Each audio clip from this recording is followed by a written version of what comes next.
My 36 male, wife 33 female mother passed away 5 years ago from lung cancer. It was not a peaceful or easy death.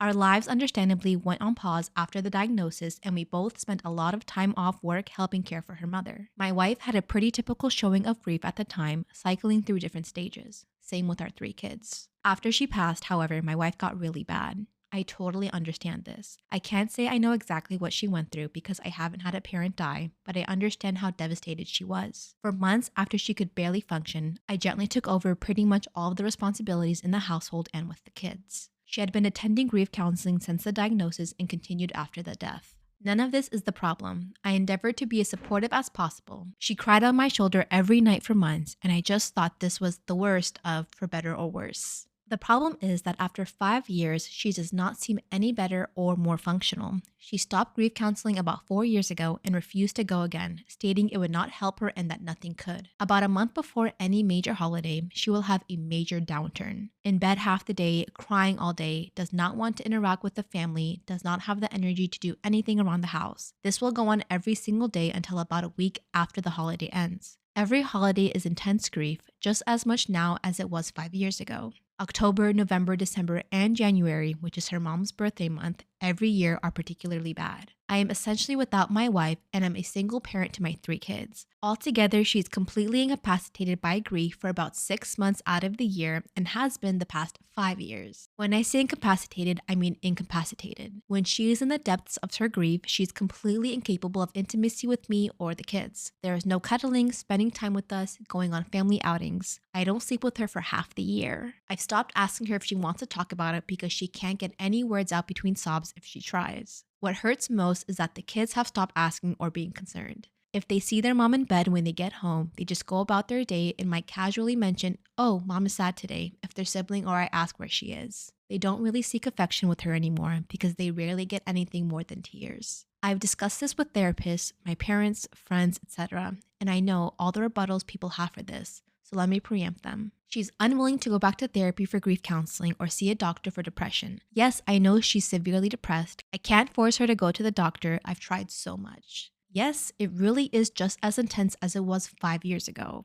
No, I never tell her to get over it or blow her off. On my worst days, I just give space and leave her be. Most days, I try to offer her some comfort. If you want to judge me for leaving her alone, whatever, but know that I feel like I essentially have caretaker fatigue at this point. No, she does not have a history of depression, but she does have ADHD. Don't know if that's relevant. I feel like my wife died when her mom died. I would do anything to get her back, even a small piece of her, but she doesn't seem willing or able to move on past her mother's death.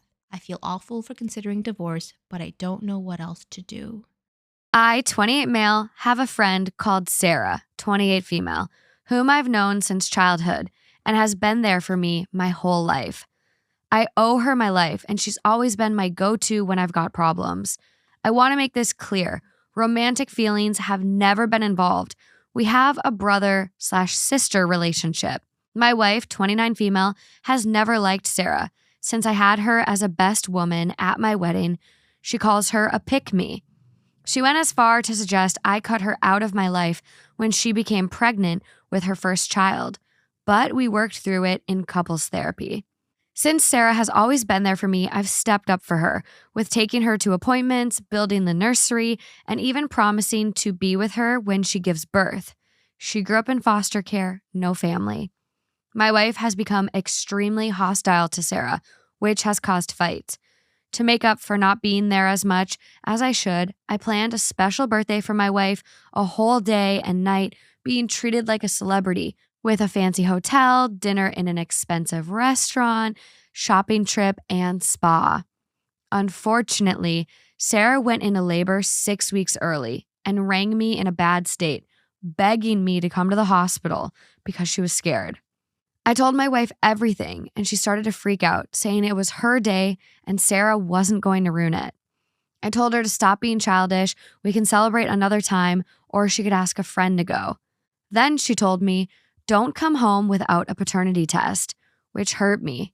I'd never do that to her, but she wasn't listening.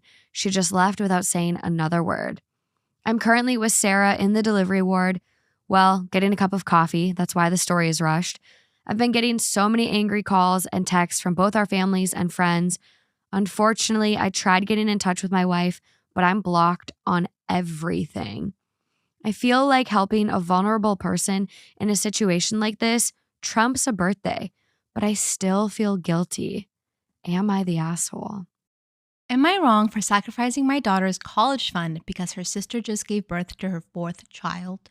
My 48 female, older daughter, 24 female, gave birth to her fourth child 6 months ago. She used to work as a dishwasher, but due to health issues stemming from her second child, chronic back pain, and then her third child, after effects of broken tailbone and more chronic pain that made standing and moving around hard, she could no longer work. She tried her best getting an office temp job, but after working about a week, the woman supervising her said, "This isn't working out." My daughter's boyfriend, 28 male, works at Walmart. He had much more hours when she was pregnant, but since then, his hours have ebbed and flowed. He said he will take a day in the future to look for jobs, but it's the holidays and he's busy with family. I feel a lot of empathy for my daughter and her boyfriend and wish I could help them out more, but I myself am a single mother working for a nursing home where I struggled to get full-time hours, and my ex ran up a lot of debt in both of our names and is now living in another country. So bad taste in men run in the family.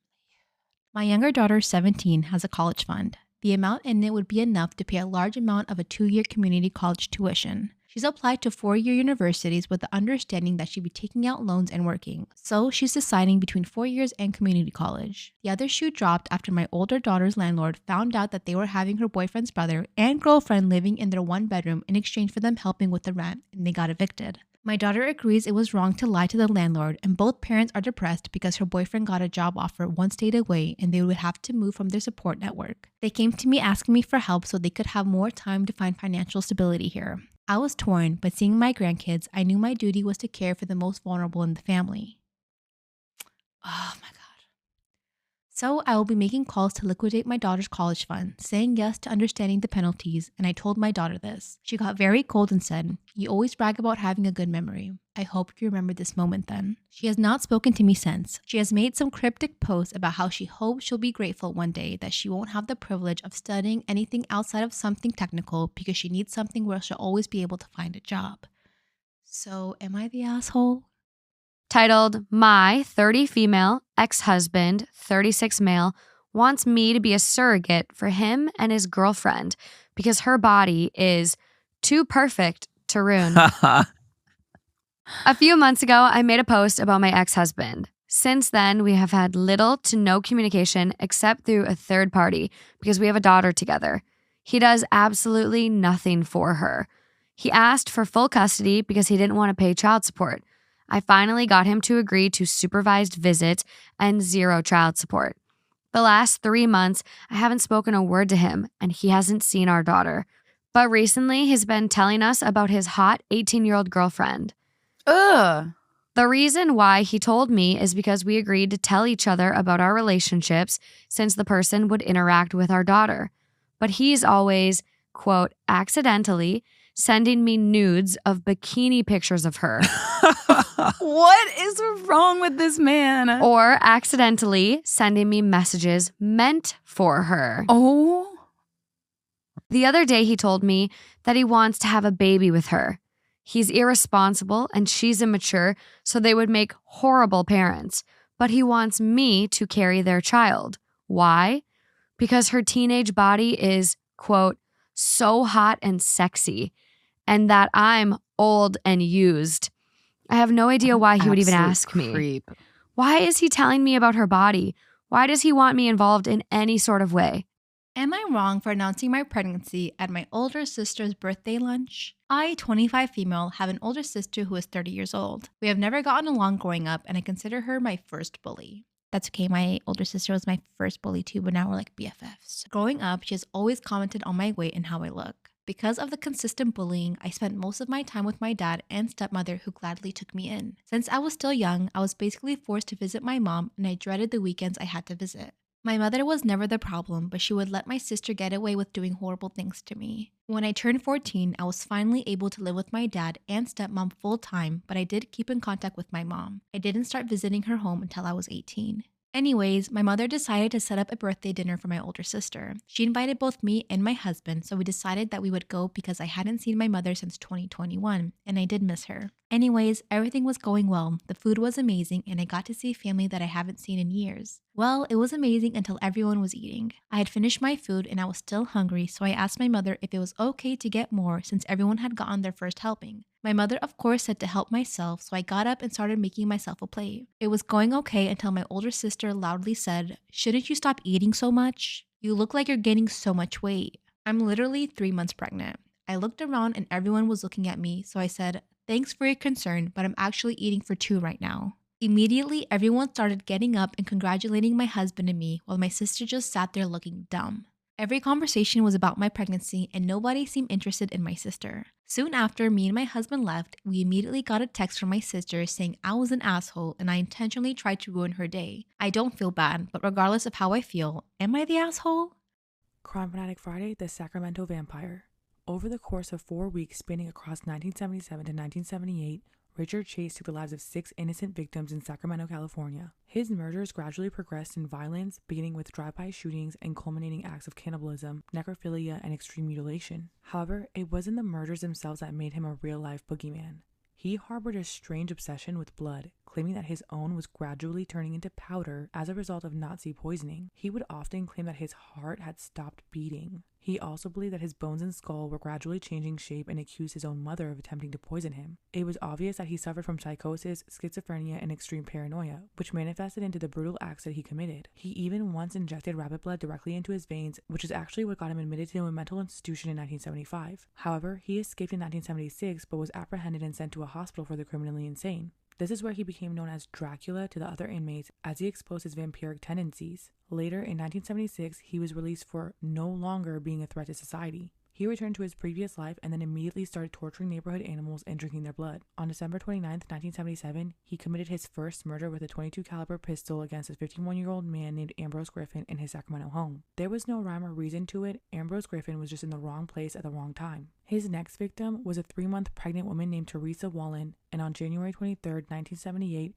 she was home alone and taking out the trash. This is when he entered her unlocked residence and attacked her with the same weapon upon her return. One bullet entered her palm and then the other through her skull, which caused her to pass immediately. Alone with her corpse, he acted out his sadistic, disgusting, and disturbing fantasies, which I can't describe here. I'll also caution you not to go looking for it because it is truly disgusting, and I can't believe that anyone would be able to do these heinous acts to another person. After he was done, he collected her blood in a pot and drank it. Then he went outside, found dog feces and shoved it in her mouth, and left her mutilated body for her husband to find. However, his tirade didn't stop there, because on January 27, 1978, Richard Chase reached peak rampage. Crime Fanatic Friday Part 2, The Sacramento Vampire. After killing and mutilating 2 victims, he was on the hunt for his next fix. It would be on the night of January 27, 1980 that he elevated himself from serial killer to mass murderer. Richard Chase broke into the home of 38-year-old Evelyn Moreau, who was babysitting her 22-month-old nephew, David Ferreira. Also inside the home was Evelyn's 6-year-old son, Jason, and a neighbor named Dan Meredith. 4 people were home. None of them would make it out alive. He walked into the hallway and ended Dan's life with the same weapon as his previous victims, execution style. 6-year-old Jason heard the blast and ran upstairs where Richard followed him and shot him in the same manner. He did the same with 22-month-old David, leaving only Evelyn alive.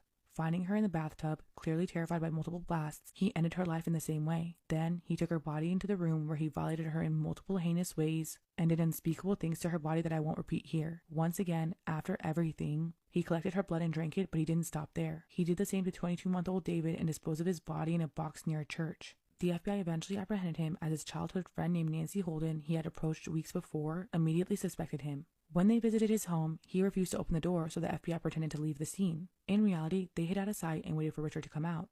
When he did, he was carrying a small box. The officers immediately apprehended him. Inside were piles of blood-stained cloth. They also discovered Meredith's wallet in his pocket. His walls and floors were caked with dried bloodstains, and so were his kitchen utensils. Animal remains and organs were found in his fridge, alongside several human organs belonging to Teresa Wallen, Evelyn Moreau, and the young boy David. He was quickly found guilty of 6 counts of first-degree murder and sentenced to death by the gas chamber. Unfortunately, he never made it that far. On December 26, 1980, he was discovered deceased in his prison cell after overdosing on antidepressants. Would I be in the wrong if I divorced my husband after the death of our child? My husband, Liam 39 male, and I 36 female have been married for 11 years, together for 15. A couple years ago, our little bundle of joy, our 6-year-old daughter, was snatched away from us in a car accident. I was back home when I received the call from the hospital. Liam was in the ICU for a month while I received the terrible news of the death of our daughter who died on spot. He went in shock when he heard the news. Ever since then, Liam has completely withdrawn from me. He took off all the pictures which contained our daughter, turned her room into his study, and pretended as if our daughter never existed. I knew he was grieving. Many times I heard him silently weeping in our daughter's room. I tried to get him into therapy, or for us both to go to counseling, but he had shut down my offer every single time, and goes into rage whenever I mention it. He yells, he breaks things, and storms off, and doesn't come back home for a couple days, leaving me worried sick. He barely comes home nowadays, completely avoids me, and rejects my every attempt for comfort. Once, when I tried to make him understand that this isn't what our daughter would have wanted, he completely lost it, smashed a flower pot against the wall, and told me to go F myself, or better, die and never come back. Liam was never like this. He was very sweet, calm, and a patient man, and loved our daughter to death. So much so that her first word was Dada. I still love him, but I miss our daughter too. I need some comfort too. Neither of us have any siblings, and our close friends are in different countries. Liam has no contact with his mother, while his father had died shortly after the birth of our daughter. My parents tried to comfort me as much as they could. They told me to be patient with him, to help him get back on his feet. But I'm tired. I tried everything. Earlier, we used to share household chores, but now I've completely taken them on myself so that he can grieve in peace. I cook his favorite meals, which he throws away without even taking a single bite. The last straw was a couple months ago when I told him that if he doesn't go into therapy, I'd file for divorce. He coldly smiled at me and thanked me for showing him my true colors. He told me to go ahead with the divorce since I seemed so eager to ditch him. I feel guilty, horrible, and completely useless, but I just can't go on like this any longer. Should I give him more time? Would things get better? Would I be in the wrong if I leave him now when I'm supposed to be comforting him?